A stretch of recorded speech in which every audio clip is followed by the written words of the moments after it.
Okay. Janet Wong, everybody, Associate Artistic Director of New York Live Arts. So I'm Brian Tate, and I am the curator of tonight. And we did a talk, Janet. That was about a month ago here, Right to Bear Arms, about how to create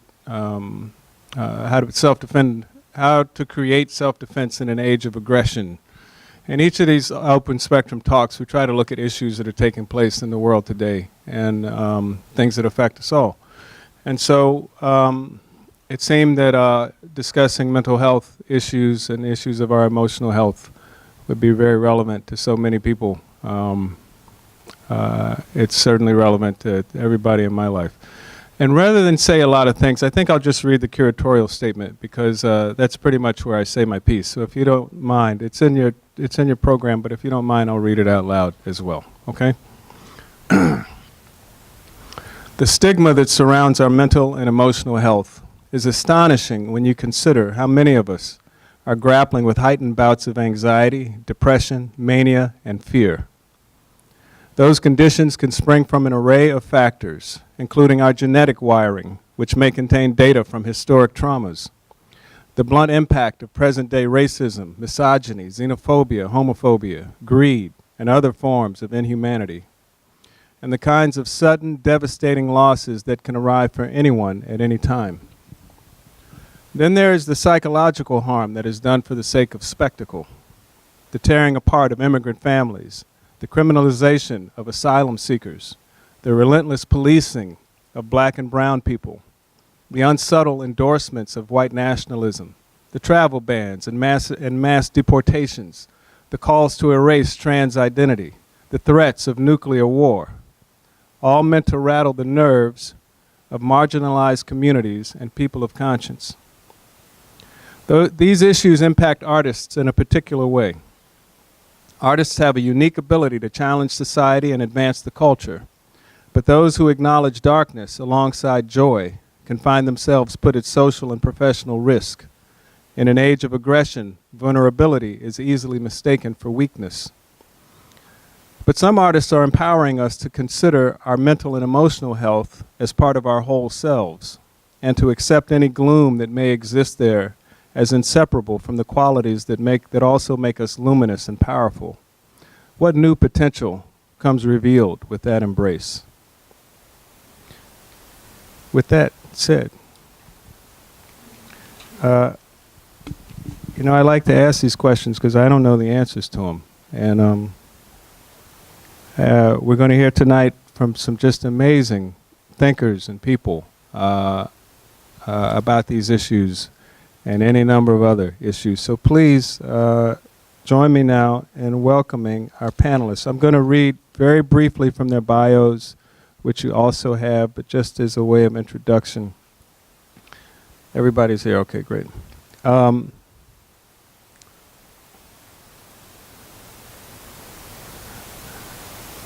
looking at all of the bios again.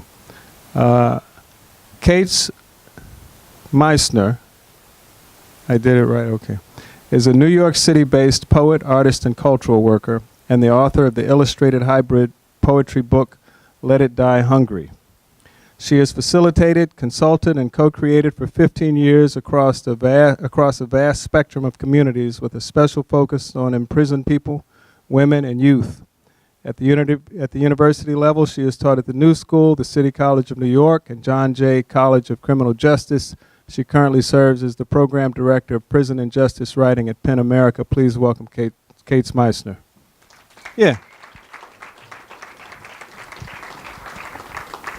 This wasn't as we planned, but yes, I think this is good. Yeah, yeah.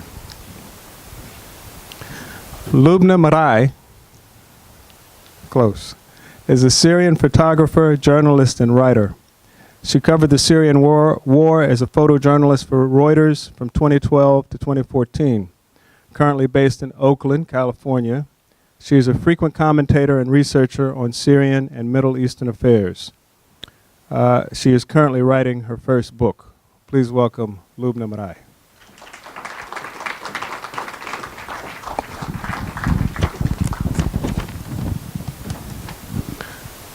Sydney Magruder Washington is a ballet dancer, actor, and singer, originally from Bowie, Maryland.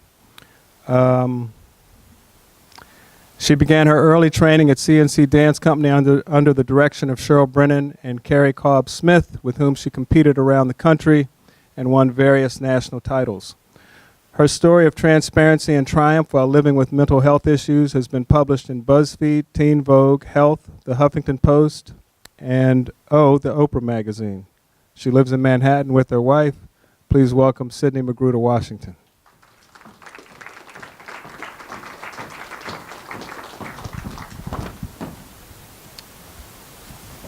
I've been asked to express regrets that one of our panelists is unable to join us, Adrienne Nieves, who very much wanted to be here and sends regrets that she could not be here. Our final introduction is to our moderator. Dior Vargas is a Latina feminist mental health activist. She is the creator of the People of Color and Mental Illness Photo Project, a response to the invisibility of people of color in the media representation of mental illness. She is also the editor of The Color of My Mind, a photo essay book based on the photo project. Dior tours the country giving keynotes, hosting workshops, and speaking on panels. Her work and insight have been covered in media outlets such as Forbes, Newsweek, NBC News Latino, and The Guardian. She is a recipient of numerous awards. Please welcome our moderator, Dior Vargas.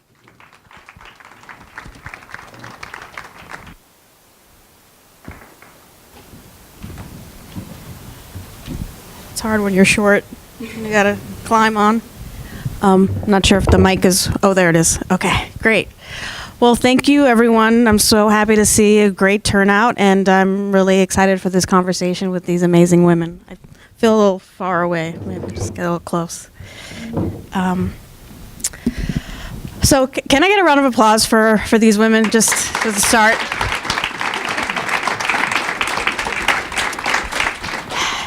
Boy, okay. So, how are all of you doing right now? Good? Good? How about maybe something a little further than that? I feel like a lot of times we're asked, how are you? And it's in passing. And it's something where it's like, I'm fine, keep on moving. Or like for me, when I'm depressed, like I'll say, I'm tired. So I guess I just want to get an idea of how you're feeling right now and then what vibes you're feeling right now. Just totally transparently, huh? For the artists and mental health conversation, that makes sense. Transparently, I'm tired, not depressed. I just spent a weekend with my family with no alone time. Bless them. I'm exhausted and worked all day. And I also struggle with chronic illness, so I'm happy to be here and present, but that's also in my space.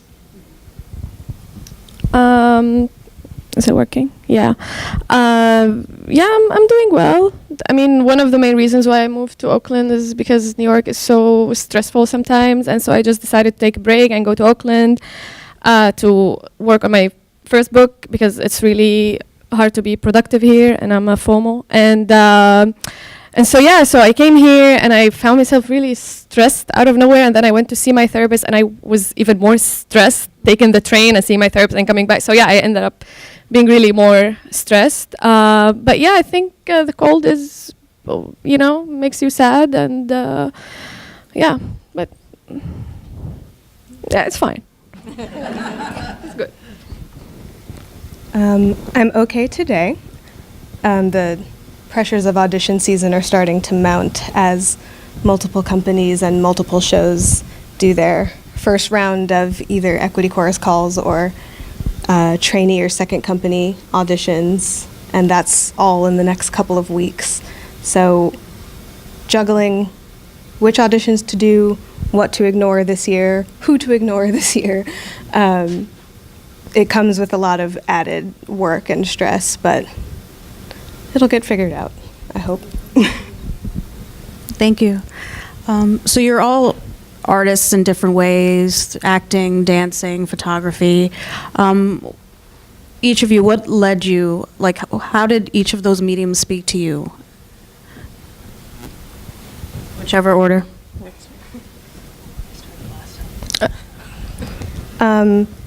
I fell into dance not even a little bit by accident.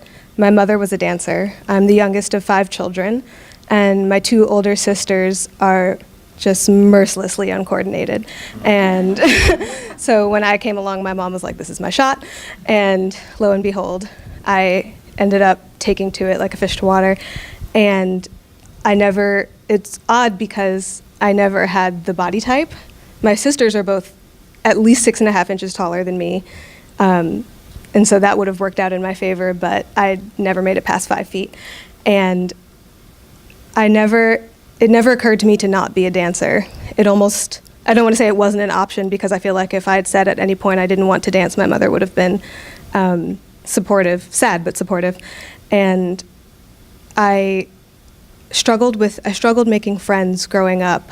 I was bullied a lot. I switched schools 4 times before the 6th grade, and I didn't really have a way to connect to others or even to myself in any sort of meaningful fashion.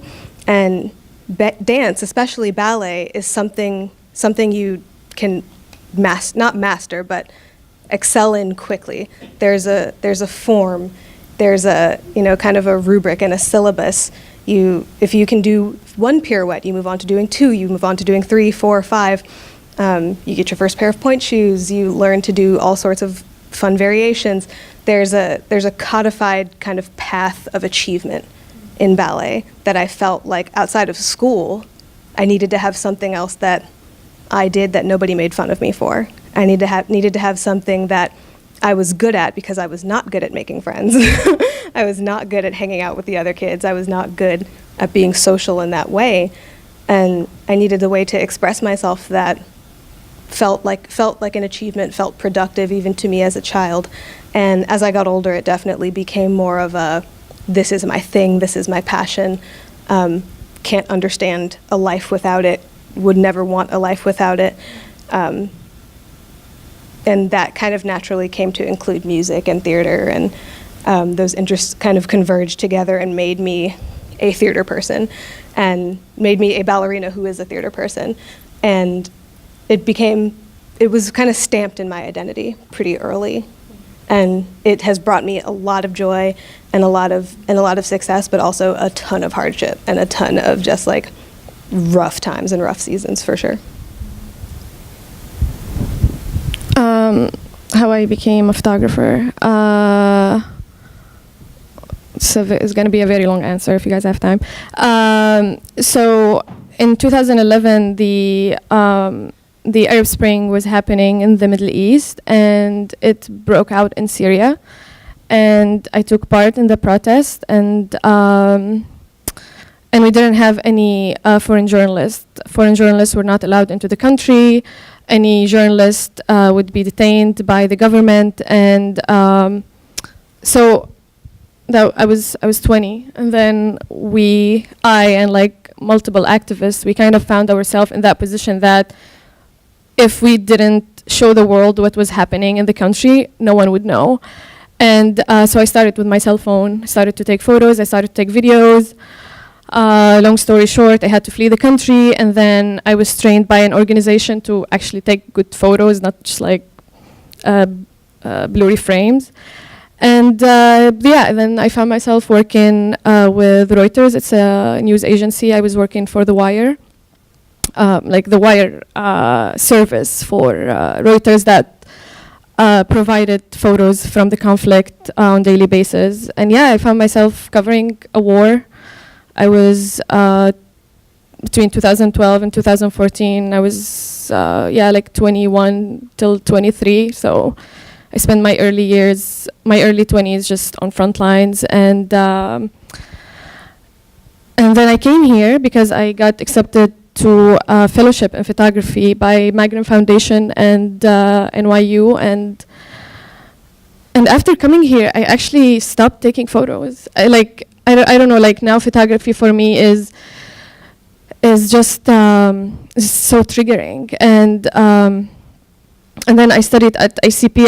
I really tried to kind of overcome that like kind of like painful stigma that is associated with photography for me, because like photography for me was not just like an art thing. It was it was my only tool as an activist to show the hardships in my country. And then, yeah, after I came here, I just decided to kind of like try to do other mediums, and then I learned how to write. I think I'm good now. And yeah, now as Brian said, I'm working on my first book. It's a memoir about the Syrian war, and it's pretty. It's a very healing process, and probably you also dealt with that. But like, it's just insane how when you have like an outlet that you are comfortable with, you can actually just like channel your pain to actually produce good work. And yeah, that's in short. Out of curiosity, how many people in the audience identify as an artist? Yeah, that's what I thought. How many people identify as an artist? I love that. Fantastic. A couple of people raise their hands again. Yes. My artist origin story is very similar to childhood need, being young, very young, and being lucky to have the vocabulary of art because I had an artist aunt and grandparents. So I was very lonely, also bullied as a young child, and found solace and refuge and something that I felt good about myself doing in illustration and writing. Yeah, great. Thank you so much. So, was there a person or an event that radicalized your idea of mental health? I mean, mental health for us as Arabs is just like a no. You know, like we don't talk about mental health. In Syria, I cannot recall any of my friends saying that they want to go to a therapist, because for us, therapy and therapists, just like for crazy people, like you don't go to therapy. But there was one incident during the war where like activists, like especially activists in exile, because we are dealing with like so much pain that, okay, we just like witnessed this thing and we failed. Like now the government is actually like winning. There was this activist who lived in Turkey, and in 2016 she was live on Facebook, and she jumped from the window while on Facebook Live, and just like like I just remember like we were all watching the video as it happened, and that was actually the first time during the war, like that was after 5 years of a civil war, where people actually started to talk about mental health, where people actually started to be like, wait a minute, we don't want that to happen again. And I mean, I'm very lucky to be here, and I started to reach out for a therapist, and yeah, and then I realized that my trauma is not just from the war, it's just like also from childhood, and like we have an awful school system. We are being bullied daily, but not by children, by actual teachers, that they like beat you up if you didn't bring your homework. But yeah, that incident in particular really kind of changed a little bit the conversation around mental health. But what we deal with a lot here and in other countries where Syrians are seeking asylum is that we don't have the resources. I speak English, but most of my friends don't speak English. Most of people cannot afford therapy. You cannot find a therapist that speaks Arabic. And but yeah, I feel the main challenge, that even if there are resources, the main challenge for us is to bring yourself to admit that you need help. I was talking to a friend of mine yesterday, and we were just like talking about therapy, and I'm doing EMDR now, if you guys are aware of that. So I was just like telling her like how great it has been, and her first reaction was like, oh, I will never go to a therapist. And I was like, why? And she was like, I'm not gonna pay someone money who will just like listen to my pain and then spend the money on like happy hour. Like so it's just like we have so many we're so good in just making excuses why we don't want to see a therapist. Like, for example, another thing that is so common, especially between Syrians, we're like, oh, I'm not going to go to a therapist who didn't go through what I've been through. And I'm like, do you really want to go to like a therapist who's like, sorry, like fucked up? You know, it's like, so I don't know. I feel like our main problem, and my main problem, and my main obstacle was just like to admit that, okay, I need help, and it's okay not to be okay, and started to reach out for help. But yeah, that's in short. I think the moment happened in retrospect, because I grew up at this intersection between being black and being a ballet dancer, two groups of people who refuse to talk about mental health, like it doesn't exist. Like two groups of people who blatantly refuse. It is out of this world, unreal. And having exhibited, I have Asperger's syndrome, which is no longer technically a diagnosis, but it's one end of the autism spectrum, which I refuse to call a disability. It's a part of being neurodivergence, the idea that the human brain is wired to do all sorts of things in all sorts of ways in different people. And having exhibited symptoms as a child, I was prescribed therapy, prescribed occupational therapy, all these things, and my parents were like, we're paying for private school and like 20 hours of ballet a week. How are we supposed to also pay for therapy?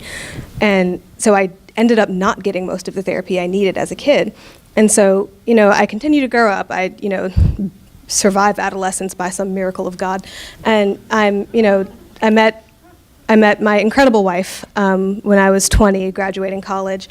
And as we're getting to know each other, and I'm telling her things, and she's just like jaw on the ground, like someone said that to you or someone did that to you, talking about teachers who I don't know if any other dancers in this room were trained the way I was trained, but I have totally had things thrown at me. I have totally had a cane poked in different parts of me that like it was unreal. Like I've never had anybody else but a ballet teacher poke me with something to get me to do something. Just ask me.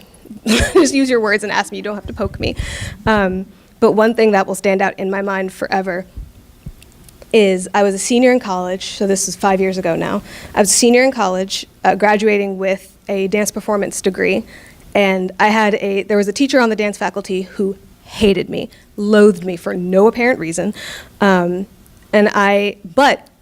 this person was incredibly knowledgeable, had a ton of experience, and so I sought this person's counsel knowing that they had some of what I was seeking in terms of wisdom. And I was kind of peppering them with questions. This is second semester senior year. I'm about to graduate. I'm getting ready to go on auditions. This professor with a Juilliard degree and a master's turned to me and told me, you will never be a professional ballet dancer. You cannot handle it. You don't have the body, you don't have the feet, lie. You don't have what it takes. He said this to my face. Well, I just kind of revealed who it was, the only male on the faculty. Said this to my face. I am 20 years old. Have kind of fought my whole life to get to this point, having very few racial mirrors at that point. Said this to my face roughly 3 months in advance of graduation, after having spent 4 years and a metric fuck ton of money on this degree. And I was devastated, and looking back now, the crazy part is I believed him, wholeheartedly believed him, went back to my room and cried for the rest of the day. And I was like, how am I gonna go on? I went to ballet school, I did YAGP, I did all these summer intensives, only to be told by this person who I respect despite his hatred for me, that I can't do this thing that I've been training for 18 years to do. And I remember telling my wife this much later on. Actually, no, that same day, maybe the next day, actually, telling her this, and she was like, he's not God? And I'm like, I'm just like, well, he's not. He's not. He's not. And so I had to, it started right then and there, looking back on all the crazy things that the dance world has kind of made normal in teaching children, and the audition process, and what we tell dancers, male and female, about how to look, how to stand, how to behave, what's appropriate, what's not, how we box these dancers in when we're supposed to be giving them the world as a canvas. And we're supposed to be giving them all of these stages as possible places to be. And once I realized that, like once I had that moment of realization, I was like, this is not gonna work. I have to do something. I have to say something. And I had to be like, I had to use social media. And I was like, does this happen to anybody else? Have you ever felt this way? Like, because I know I'm strange, but I can't be alone. There are 8 billion people on this planet. There is no way that I'm the only person feeling like this. But it was that moment of being told that I could not do the thing that I'd been training and trying and waiting my whole life to fulfill and do. That was like, this person, A, is a jerk, B, is not God, and C, has told me stories of their kind of traumatic days at Juilliard. Juilliard in the 80s was not a good place to be, so I'm told. And so I also had to step back and realize he's dealing with things that I will never know about. And I had to kind of work backwards, because while it was happening, I was under the assumption that it was normal. I was under the assumption that it was normal for you to be weighed before rehearsals. I was under the assumption that it was normal for teachers to tell you to lose weight. I was under the assumption that it was normal to be told that you can't tell I'm black from the balcony in Swan Lake, which is not true. I was under the assumption that that was par for the course. And once I kind of came up for air, I was like, our art form will not survive if we keep treating people like this. If we keep doing this, there will be no ballet. There will be no major ballet theater in the world. There will be no more dance if we keep doing this to people. And I really just had to kind of start at the end and work backwards from there. And I still do it every day. So it's an ongoing process. Wow, I'm getting so absorbed by your stories. No, it's wonderful. Please don't apologize at all. It's fantastic. I think I grew up in a very opposite, actually, world in which my sister's a social worker, my mother's a social worker, my cousin's a music therapist, and on and on and on and on. We had a mental health family, in fact. And my father, shout out to Caits Meissner, just retired last year, but for many years he oversaw an organization that worked with people with differing abilities, specifically intellectual and developmental disabilities. So one thing I really admire about my father's work is that he was on the cutting edge in New York State anyway, of bringing the concept of person-centered planning into organizations that did this work. So coming out of an institutional model, after the big expose with Geraldo Rivera, if you know anything about that history, how people were being treated in institutions, and attempting to integrate people back into the community, but of course the community had not had contact with people with differing abilities for the most part. They'd been locked away down long dirt roads. So the work of bringing people back into relationship is an ongoing struggle to this day. And person-centered planning looks at, instead of assigning and ascribing people's lives, go, do this job over here, go to this day program over here, it brings together a community of people in that person's life, including the individual, to really determine what that life looks like. And often that looks like a supported existence as well. But now, obviously, people are determining their own, have their own agency over what their trajectory looks like in life. So this was the understanding I had growing up, which I feel very privileged for and lucky for. So I think I was radicalized from birth. I'm very proud. I'm actually working on some illustrations for a book my dad's writing. And I think the other piece that I got radicalized around was doing work in prison, because there's all this talk about rehabilitation, what we're doing to rehabilitate people in prison, which is a step forward from a lot of the other conversation in the past, which is all about punishment. But I get a little bit sick of the conversation about rehabilitation because it really otherizes people. And the fact is, well, I work in writing programs. Writing programs don't just rehabilitate people in prison, they help all of us. Anybody who keeps a journal in their bedside drawer is being rehabilitated by writing. So I think that these, my father's influence, and then also bringing some of that conversation into my current work has been, I guess, radicalizing as well. So I'm hearing a lot of words about trauma, experiences about being told what you can do, what you can't do, and people putting their beliefs on who you are as a person, and thinking about identities and labels. And what do you all think about if we thought of our mental health as our whole selves, like identifying in that way? Is that something you can connect to? How do you identify when it comes to your mental health and accepting it as your whole self? Okay, I will talk about my own experience, but when I came here, I didn't have time to do that. Like, if you're fleeing a war and you're starting over in a new country, and you know that you don't have a country to go back to, and like you already lost everything, that is like I didn't have that privilege in the first 2 years when I came here to actually like take a minute and actually like just think about my well-being, because I didn't have that time. And also I didn't have the resources, and I didn't have the money, and I still don't have the money.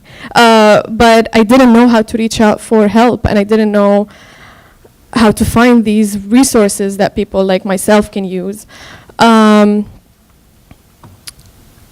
Yeah, I don't know why. Did I answer the question? Was that part of it? Sorry. Yeah. Whatever comes to your mind. It's When I hear that, I think too about the idea of shifting the cultural norm so that somebody doesn't have to have the privilege of or not, right? I mean, obviously I understand you're in survival mode, but when I think about the question, I think about the ultimate goal is that people do get to be their full selves, whatever that means.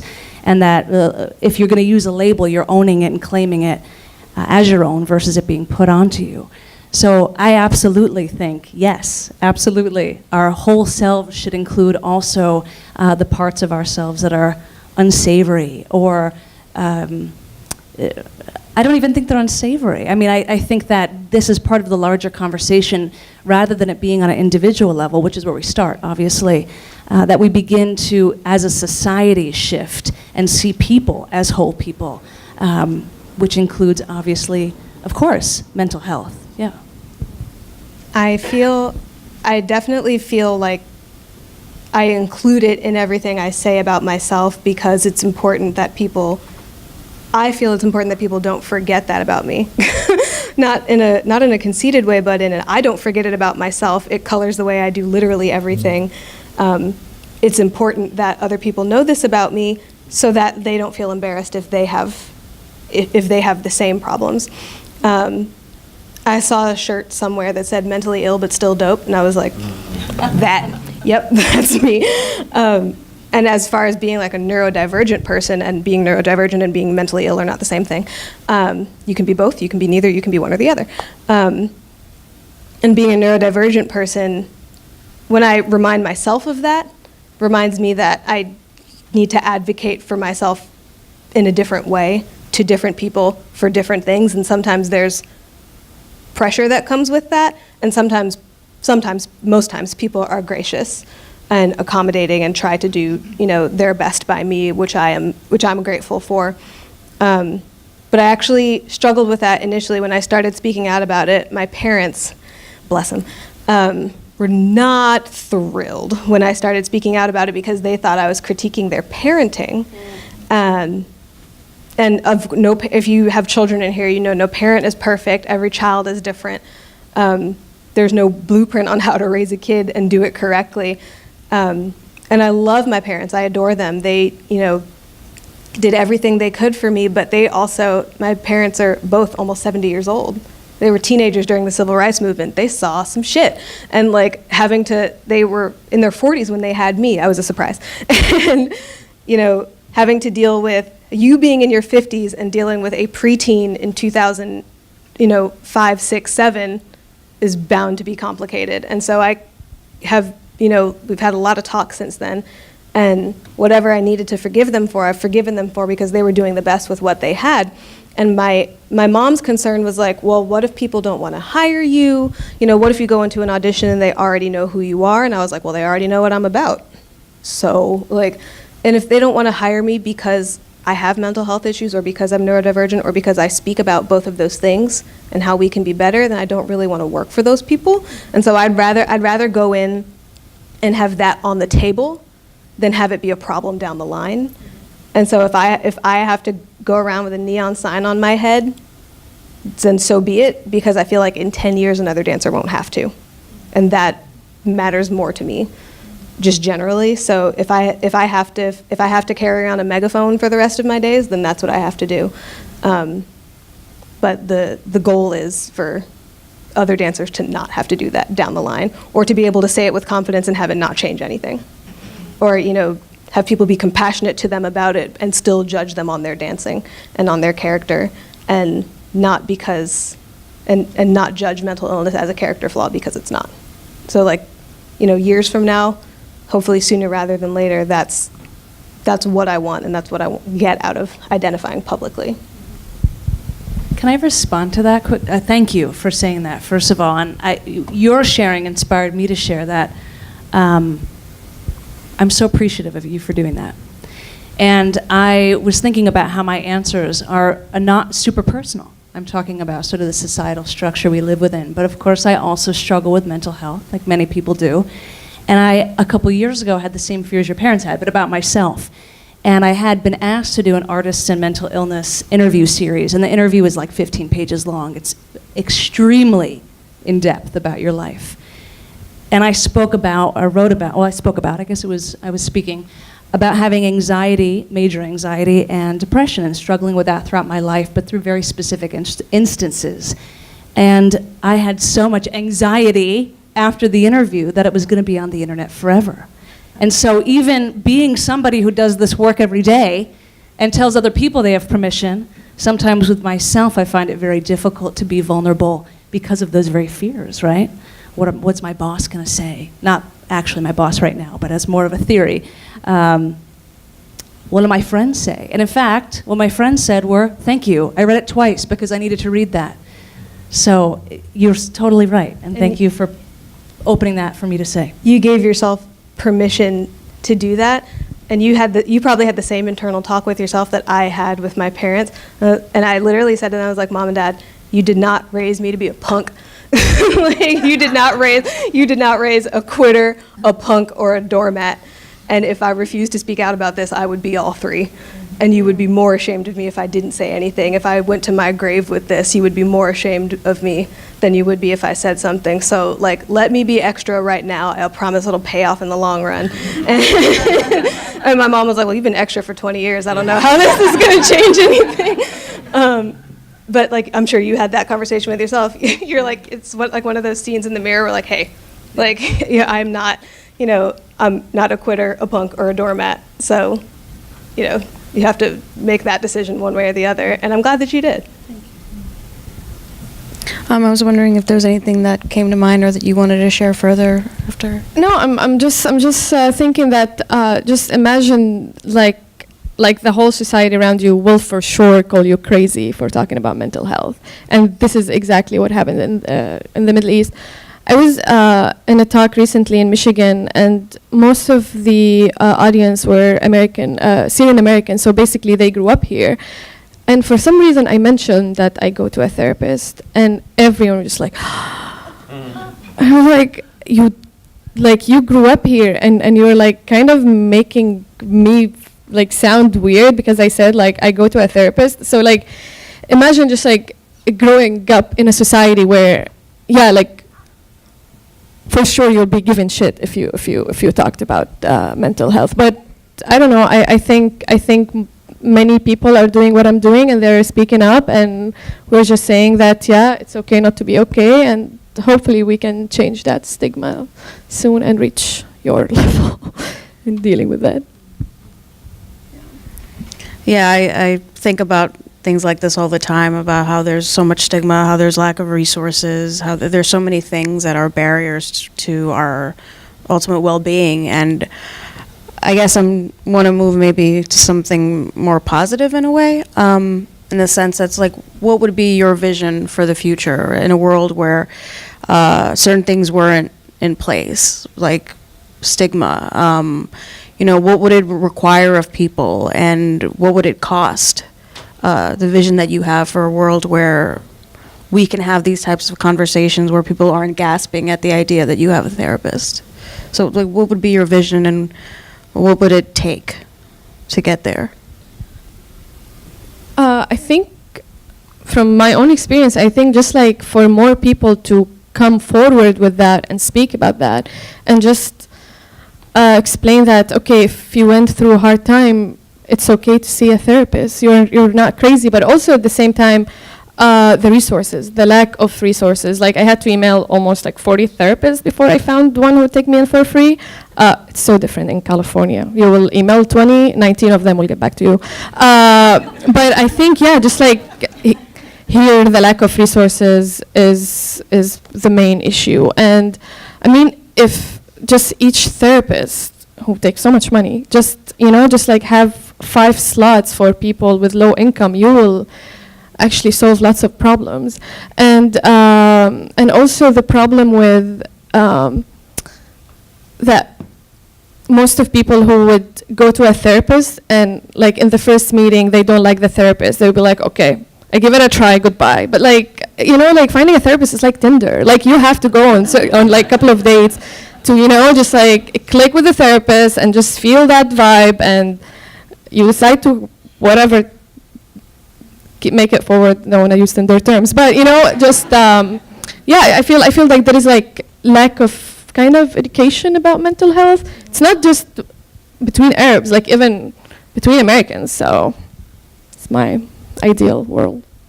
I want every major ballet company and school in the United States to have a staff psychologist. I want the wellness classes at summer intensives to be run by a social worker or a psychologist, ideally someone with body positive politics. I want my mentees not to have things thrown at them in class, like I had things thrown at me. And it's like, it was funny then, and it's sort of funny now, but it's also weird. Like, in what other situation does an adult throw things at a kid?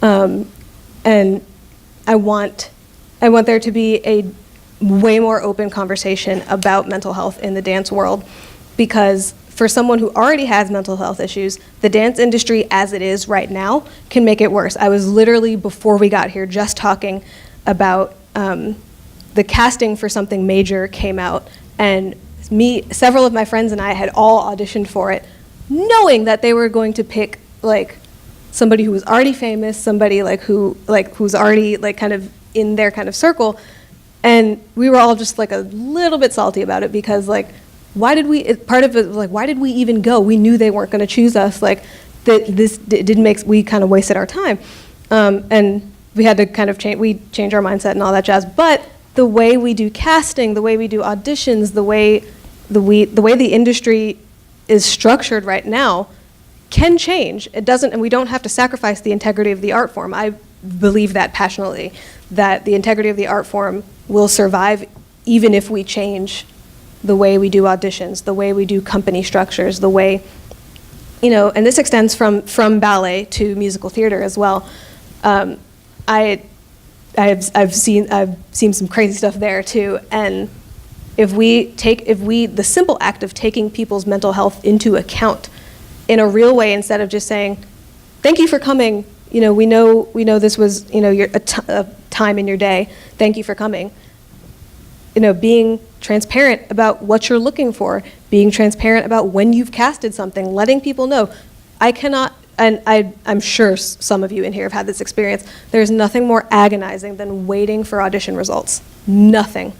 Or in my life, there have been few more agonizing things than waiting for audition results. Either you're waiting for the phone to ring, a number you don't know, or you're waiting for an email from someone you don't know to tell you that you've been chosen, and like those, there have been times where my poor wife has been just knocked out asleep with our dog, and I've just been sitting up in bed, just wide awake, waiting for that email to come through, and emails that never come. Something as simple as sending a no like a no thank you would go a long way. Like instead of, because the anxiety just builds up over days and days, and then here you are 6 weeks later, you're seeing the casting announcements on Broadway World or on Dance Magazine, and you're like, why couldn't they just have told me either that day or the next day? And of course there are all sorts of moving pieces to all sorts of shows, but it would be awesome if we restructured this so that, and like it's not about, you know, a lot of people are like, oh, you just have to learn to deal with rejection. This is a separate issue. This is a completely separate issue. Of course you have to learn to deal with rejection, but that rejection does not have to be like a sword. That rejection does not have to be so harsh.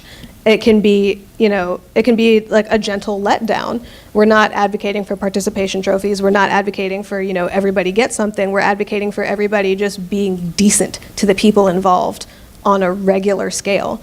And so that starts with there being counselors at theater schools, at ballet schools, because I have horror stories of my own. I have collected just like generally having done this for as long as I have as a student and now as a professional, have collected horror stories over the years of what happens in theater programs, in dance programs at these major universities, at small schools, at ballet schools around the country. I have had friends kicked out of programs for going through puberty. I had friends lose their jobs for gaining weight because of a new medication. I have had friends, you know, have gone through all sorts of trials and tribulations on this road, and it can all be avoided with proper staffing, with like general education around the subject. It's not hard.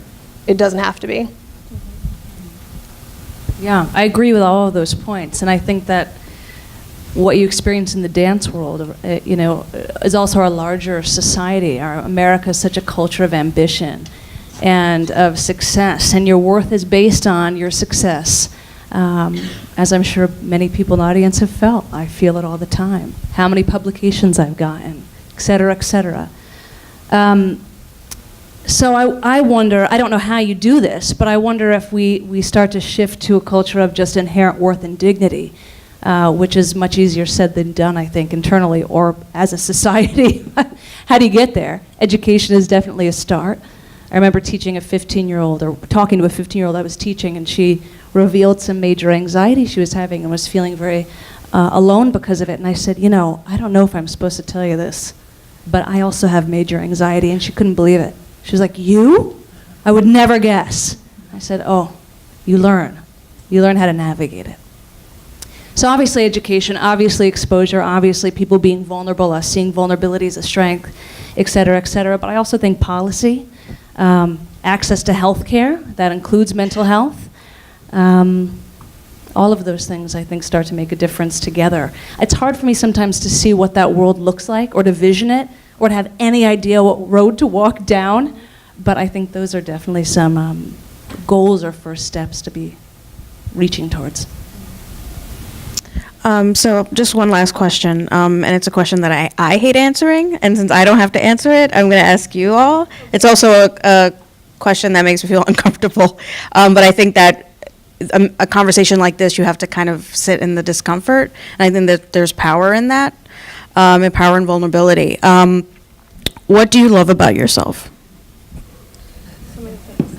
Oh, that's good. That's good. I would have been like, you got to give me so many things. I can't even count. Like that's a serious question. Yeah. Well, I pretty like my sense of humor. It's good. Yeah. And well, can I answer that the other way around? What I hate about myself? That's like a weird question to be like, what do you like about me? No, actually, okay. What I like about myself is that when I'm acting weird, I can like see it, and I start to like, kind of like analyze the reasons. Like anxiety, for example. Like I always, when I feel crazy anxious, I just take a deep breath, and it's crazy how good it is. I mean, like I know, like it sounds very simple, but just like take deep breath. Hold your breath for like 5 seconds, then, you know, just exhale in 3 seconds. I learned this somewhere on the internet, which is really good. And yeah, just like when I find myself like really being like anxious or like putting myself down. Like I just start like to list all the reasons why I'm feeling this way. I struggled with something called imposter. Have you heard of that? Imposter syndrome? Yeah, Yes, I'm sure yes. like all of us have it. Yes. And it really makes a difference when you notice that you're not being yourself, like how much difference it makes to just like realize that and kind of, you know, just like give yourself some love. And yeah, I think I'm very good at this. This is what I like about myself. I mean, among other things, but. I am a fan of the empty space within me that God has filled with His grace and used for His glory. I would be lost without that kind of emptiness in me that says, okay, Lord, what do you want me to do? What's next? How do I handle this? How do I handle this person?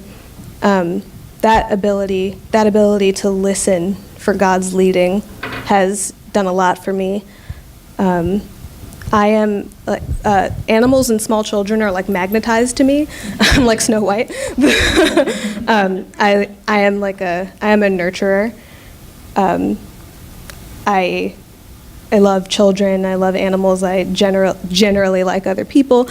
I was definitely kind of born to be a wife, a mom. I definitely treat my wife and our dog like like I always am kind of giving to them, and I love that. I'm grateful for, and what I love about, in thinking about what I love about myself, I find that I'm just grateful for what God has used me for, because none of this would have been possible without God, and conversely, all things are possible with God. And so, in doing that, I'm able to love what I've been able to achieve because of Him and with His grace and with His guidance. And that's been the biggest blessing for me, is to see the impact of what I've been able to share, just my story. That will always be enough. I've thought about all kinds of things I wish I said earlier, so just two quick things. One, social media, in my ideal world, doesn't exist. I use it, but with a lot, thank you. Oh, it's an anxiety trap. And secondly, I think transformative justice and learning how we process and deal with and move through harm, because humans will always harm other humans, I believe. Bless you. And how do we actually create systems that hold that in a healthy way? So I just forgot that. Those are two things as well. Also, that question is fantastic. And Dior, you were in a class that I taught a long time ago that was all about the emotional terrain through writing. And the first prompt was love letter to self. And I found that it's one of my go-to teaching prompts. And at every women's prison I've ever visited, which is many at this point, that I've brought that prompt to, it's like unbelievable how many women say, I've literally never said what I love about myself, ever, out loud to anybody, to myself. And it's incredible what that breaks open. And I think women particularly are socialized out of being able to speak that way about ourselves. So I appreciate that. And I love about myself, I love my ethics, that I operate and try to walk very strongly from a very personal sense of ethics and compass. And I love my heart. I think I have a good heart. Thank you all so much. It was an honor to be on the same platform as you, and I'm so happy to have been in this conversation and shared this space with you all. So if we can give a round of applause to all of our panelists. And please give a round of applause for our moderator, Dior. Dior, we're going to go to an audience Q&A now, and that question that you felt that you ducked may actually come back to you. We're going to take questions from the audience for about 15 minutes-ish or so, and I want to use my, the fact that I actually have a mic in my hand here to ask the first question. I usually don't do this, but I'm not going to hold myself back today. Sydney, you posted something on Facebook that someone had posted on Instagram, I think, and you said that you were going to definitely talk about this tonight. So it goes to a question that I have about what explains the stigma that exists around mental health. You know, where does that come from, and who benefits from applying this stigma? So could you tell folks about what you had posted and just, you know, what your thoughts were about that? Absolutely. So there is a very popular dancer in the dance world. His name is Sergei Polunin. He's a Russian dancer. He was in an extremely viral video for the song Take Me to Church by Hozier, released, I think, 3-4 years ago now. So he, for reasons unbeknownst to a lot of us, disappeared off the face of the earth for a little while, and then resurfaced recently with this just like slew of garbage on Instagram, just like all of these. The post that had me about to jump on a plane was he was advocating for like harassing and acting violently towards fat people, and I was like, no, sir, that's not today, Satan. We're not going to do this. So I screenshotted the post and posted it on my Instagram, and I was like, why does this photo have 10,000 likes? And why does one of those likes belong to one of the other most followed dancers on Instagram, who is, I think she's maybe 18 now, but like, why are you all giving this person an audience? Why are you giving this person any sort of attention at all? And so I tagged him in the post. I tagged Hozier in the post. I tagged somebody else in the post. Or the Paris Opera Ballet had recently invited him to guest with them in the coming season. And I was like, not a good idea. This is not what you want. You don't want these problems. And I was also saying, I was like, this is how ballet dies. This is how we lose the art form completely. If we're out here saying reckless stuff about people just because they live in larger bodies, what kind of shit is that? Like, who raised you? I just could not understand in what world was that okay? Like, even if you think that wrong thing privately, what made you share that on the internet? And people were like, well, maybe it's not him, maybe he got hacked. I don't care who did it, it still got seen by 10,000 people. And dancers I know liked it. And I was like, somebody needs to address this. And through no effort of mine, I heard this morning that the Paris Opera Ballet had rescinded their invitation and that he will not perform with them. I did nothing to contribute to this, but like, I think they were considering this before I even got involved, and I was just running my mouth. I really wasn't doing anything like of substance. I really was just running my mouth because I have this like inability to like sit by while other people are treated poorly, because I know what that feels like, because that was me for the first 11 years of my life. Teachers could have stepped in, other kids could have stepped in, nobody. And so I'll be damned if while I'm still on this earth, somebody else gets treated poorly on my watch. Because what do I look like? What do I look like showing up at the pearly gates years from now and St. Peter's like, remember that time you didn't jump in and do something? I'm just trying to cover all my bases.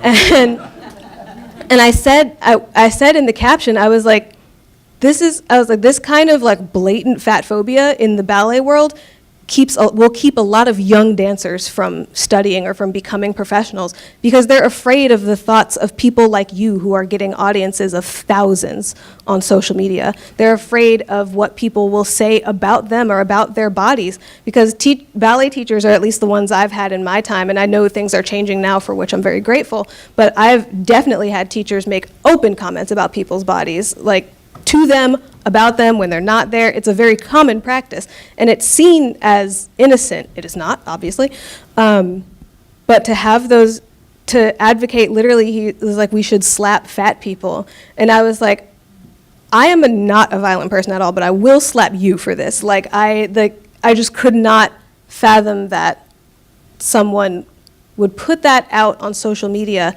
and think that it would not get, think that he would not catch smoke for it. Like, and then Dance Magazine was covering it, Point Magazine was covering it, and I was very grateful to see that coverage, and people were still defending him. I was like, see, this is the problem. This stigma against different body types in ballet, and if we don't have to adapt the technique to welcome people to the technique. Everybody's not going to become a professional. And everybody who's capable of becoming a professional and has the skill, has the dedication, should be able to, in my opinion. But that kind of blatant, violent language against a group of people just because of the size of their bodies, I was like, that's garbage. And I don't care who you are. And you know, for a guy who has a tattoo of Putin on his chest, he's got a lot of nerve, like, talking about other people. But, like, I couldn't fathom it. I had to say something. And I don't know what his deal is, but he's got to get it together, because this ain't it. Well, a recently retired critic, dance critic of the New York Times, famously wrote about ballerina. About Jennifer Ringer, Alistair Macaulay wrote about, I think about 10 years ago. She ate one sugar plum too many. Yeah, Jennifer Ringer, she's now Jennifer Ringer Fayette, artistic director of the Colburn School in Los Angeles. Incredible dancer, incredible person, incredible woman. Alistair Macaulay, the illustrious, recently retired critic of the New York Times dance section, whose opinions I generally tend to agree with, who I think he is fantastic, generally.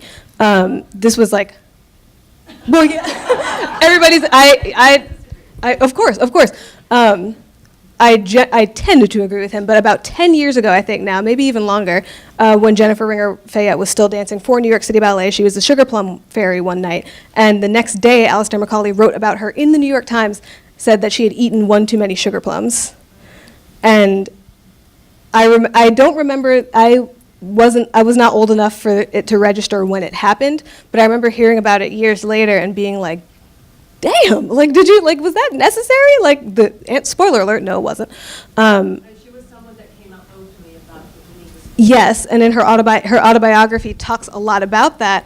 And so for him to have done that, and he apologized, like, recently for it. Like, I don't think he apologized. It resurfaced recently, and he apologized for it, but this was 10 whole years ago. Like, time had passed. And so, yeah, there's that, too. Questions in the audience? I think we have a mic that'll be, are we free a mic? Yep. And please tell us your name. Sure. My name is Anastasia. Do I need a mic? That's okay. Yeah. Okay. Thank you so much for this gathering and for this panel. It felt like therapy this past hour in a way. I really appreciate it. I did not know what to expect, and it's really filled a lot. I wanted to ask a question about something that I was hoping would be discussed, and it was touched upon in everyone's answers, so I hope this is relevant to not to just me, but to everyone. I am very curious as to your opinions about the intersection between the individual and the community when it comes to mental health. When are you allowed to focus on yourself when you're dealing with the war? When are you allowed to focus on yourself when you're dealing with your parents and the fear of them being disappointed, or with thinking about it on an institutional level? I ask this primarily because I know I struggle with mental health and mental, illness, and have been for a long time, but do not feel justified to deal with it because I don't feel that it's unique, and I feel that my energy going towards other people would be much more useful in this world, while here I put my stuff away. And I'm so curious as to what you think that balance is. But you cannot help others if you didn't start with yourself. Like, you cannot help others if you're already not feeling well. Sorry, I'm gonna ask real quickly. I think I'm gonna sound so bad for saying this, but sadly, in exiled communities, we tend to shelter ourselves from others because it's just like super hard to just like focus on yourself, but also focusing on your community. And as I said before, in order to help others, you have to start with yourself. And this is exactly what we've been doing here with like other exiled refugees, not exiled refugees, like refugees, immigrants. I feel we are so burnt out. We cannot focus on the community as a whole. Other activists have been like getting the sense of the relief when they work within the community. I couldn't do that. I think it's okay sometimes to be selfish and just focus on yourself in order just to heal. I sound so bad for saying this. No, it's completely correct. You can't pour from an empty cup. Like, the fact that you want to do for others says a lot about your character, says a lot about your heart. And if you probably have ambitions for what you want to do for your community. You probably have ambitions for what you want to do for others. In order to do that and do it with integrity, you have to take care of yourself first. And that is, trust me, this is the preaching to the choir here, because I routinely have to be reminded to take care of myself by my wife, who will commiserate with, like, this is a part of her job. It's in the wedding vows and everything. But this may not apply to you, but even if you say this to yourself, for a long time, my prayer was, Lord, strengthen me so I can strengthen others. Because if I'm breaking down and falling apart, I'm going to be no use to anybody who I want to help.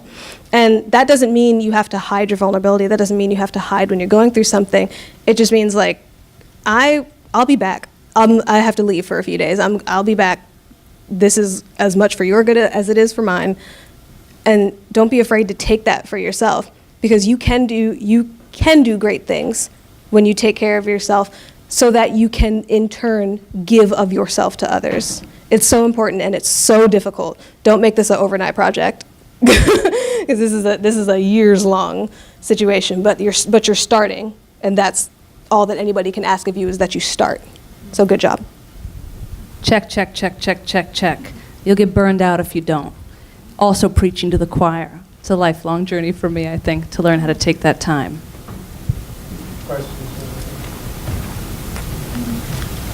Not really a question.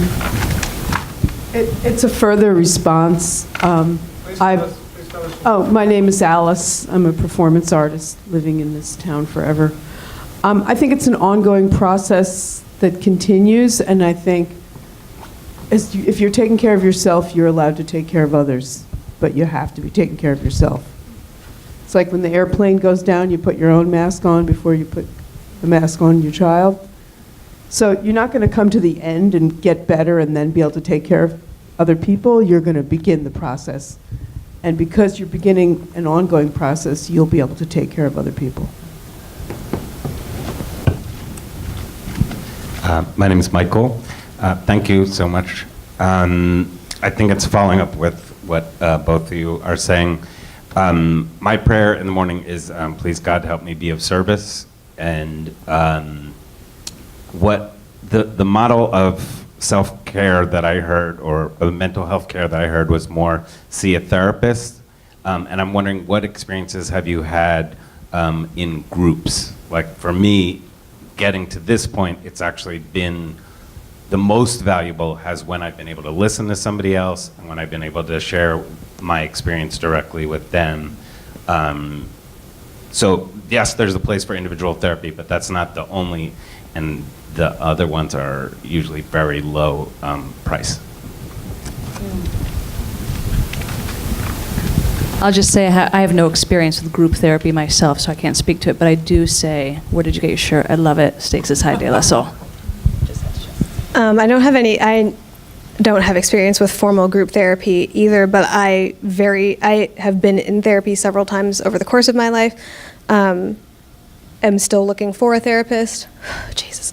But I do believe very strongly in the power of good, deep friendships.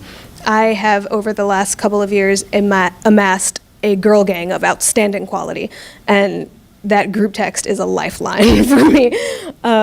Because we all have mental health issues, we're all dancers, but we've also known each other for years, and so have this kind of camaraderie that's based in that similar experience. So I'm all about finding other people who share that experience. Make your own group therapy, because sometimes just talking about it, and by no means am I advocating for like not using, someone who's a trained professional and has all the degrees, but sometimes just talking to your friends about what you're going through can take the edge off of how you're feeling on that day. Like, I know I have threatened to quit so many times in that group chat, and my friends have been like, calm down, you got this, it's gonna be okay, have some breakfast, we'll see you at the studio. And sometimes that's what you need. Sounds like a terrifying idea to me. To be honest, it took me multiple sessions before I kind of brought myself to be able to feel comfortable in front of my therapist and take away that idea that she's gonna judge me or like she will feel bad for me or whatever. But yeah, I don't know. It's very hard. Yeah, I didn't ask the question. Just to clarify, I'm not actually saying necessarily group therapy, but the opportunity to share your experience with someone else and hear their experience, so that someone else can profit from your difficult times. That makes you feel of use. Right, I think all of them in their own ways are doing that by being vulnerable, by sharing their story. And so I think this is a place where we're able to hear other people's experiences and feel like we're not alone. I was just told we have time for 2 more questions. So the person who has the mic. Hi, I'm Rebecca. Thank you very much. In the spirit of the question about thinking about alternative futures rather than just despairing over the terrible situation we're in terms of stigma, in terms of inequality with mental health, I'm also thinking about just the vocabulary we use in everyday life. And I'm wondering, what words would you want to use to talk about mental health instead of the words we often fall back upon? We often talk about crazy, insane, weird. These are the words we just hear all the time. And I'm wondering if you have other words you want to bring up, and just even doing that, does that make a difference? And what words would you suggest we use? I'm a huge fan of neurodivergent because it sounds cool and it's and it's really accurate. I embrace weird. I have used that to describe myself for as long as I can remember. But I support, whenever I hear other people saying, get new words or new vocabulary for it, I'm always writing stuff down. I'm like, yep, that sounds cool, that sounds cool, that sounds cool, just to keep myself on par with wherever the movement is going. But I say neurodivergent, I call myself weird, because for a long time it was bad to be weird, and I think we're in this weird social, we're in this weird period where it's now cool to be weird. And I was like, okay, I was doing this before it was cool to be weird, but go off. So I think if we sometimes embrace that language, I'm not a fan of insane, and I'm not a fan of necessarily a fan of crazy either. But I feel sometimes in certain situations, if we embrace that language, then people get more used to it, and it becomes less strange for people to hear, less jarring. Like a reclamation kind of the word? Yes. Yeah. I think absolutely, especially as a writer, I think language is really important. I don't know that I have an offering for alternative language, but I tend to think that being people first with language, so looking at the person versus the label in whatever context, is helpful. So thank you for bringing that up. Actually, I use mental health difference and mad pride. Mental health difference and Mad pride. mad pride? Love that. I like that, yeah. So, who's that mad pride? So, and She's once been we- waiting for- Once we take our last question, we'll still mingle around in a moment. Yeah. Yes, okay. So, I think the mic is over there. So the mic is here. The mic is here. So we'll take just one last question. I'm so sorry.